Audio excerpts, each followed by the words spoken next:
Hi loves! Welcome to the channel. For today's video, another parcel na abre na. Abre na mo ang parcel mo. Another gastos na naman ito sa aming business, mga loves. Very small business, very hot.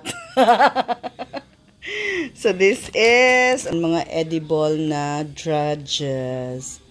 Best before, saan ni may?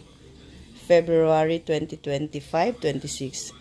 Sprinkle card. Nadyo mga request na butangag mga ingon ani for the picture ang mga person.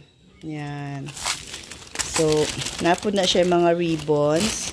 Gina-ribbon sa boxes sa mga Goldilocks or red ribbon. Mga ganito mga loves. Oh. Right. Kasi ganitong mga walang print na Merry Christmas, pwede natin gamitin sa New Year. Meron din namang may nakalagay na Merry Christmas, mga ganito, maliliit.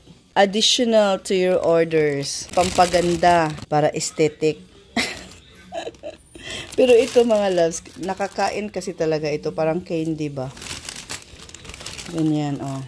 So that's all for today's video mga loves. Thank you all so much for watching. See you all in our next one. Be blessed and be a blessing to others. Bye, bye, bye.